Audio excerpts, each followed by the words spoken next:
Grace be unto you and peace from God our Father and from the Lord Jesus Christ. I was glad when they said to me, let us go into the house of the Lord. And I'm Father Steve Sellers, and this is Dot, my little puppy who wants that little bone today to chew on. This is our brief daily message of hope as we start a new week, Monday morning today. And I hope you're in a good place today as we are now blazing a trail through the hot month of July. And it is truly hot here in the state of Texas, and maybe where you are too. But we know that all things are in the hands of God. And past, present, and future, God is still the director. He is still the one who created us and leads us and causes new things to happen in our lives so that we can draw closer to Him. Today on the church calendar, we have a wonderful feast day, the feast day of the Apostle and Martyr St. Thomas.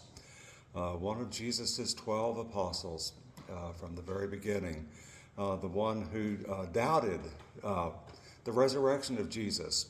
I mean, we read at Mass today, and I'm on my way to say Mass today.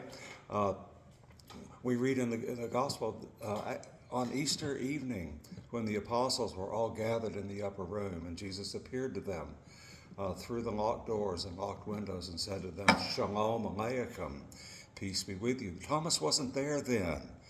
We don't know where Thomas was, but he wasn't there with the apostles, who after all were still in hiding for fear that they would be arrested by the authorities just as Jesus was, and that they would be crucified just as Jesus was just a few days before this.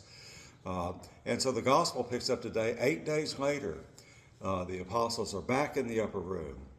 And Thomas is with them this time. Now, there had been an encounter between some of the apostles and Thomas during the week where they said, He's risen, we've seen Him. And Thomas said, No, I don't believe you. Unless I see with my own eyes and touch with my own hands, I will not believe. And so Thomas wanted proof. He wanted to see for himself. And so Jesus appeared to them 1 week later in the upper room, said to them again, Shalom Aleichem, and said, Thomas, singling out Thomas, put your hands here, see the wound, put your finger into the wound in my side, and see that it is I, myself. And Thomas, falling to the ground, says, my Lord and my God. That's our feast day today, and I'm grateful for it because it means that Jesus is bigger than our doubts. He does not want us to have to rely on second-hand faith. He wants us to have our own experience with Him. And when we draw near to Him, He's already drawn near to us. And I've just been thinking today, of all things, of John Barry's wonderful music for the 1980 movie, Somewhere in Time.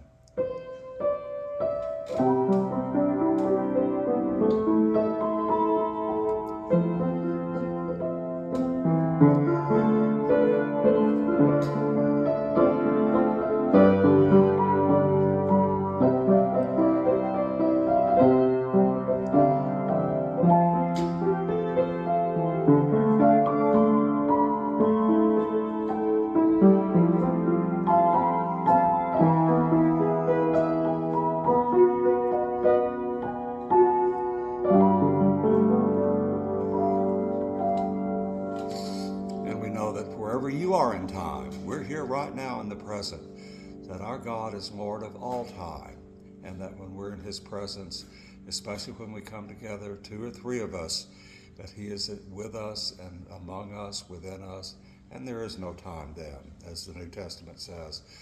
There is no time with God. 1,000 years, a single day, it's all one. So I hope you experience His presence today and know that He's already drawn near to you. Have a blessed day, and God willing, Dot and I will see you here again tomorrow. God bless you.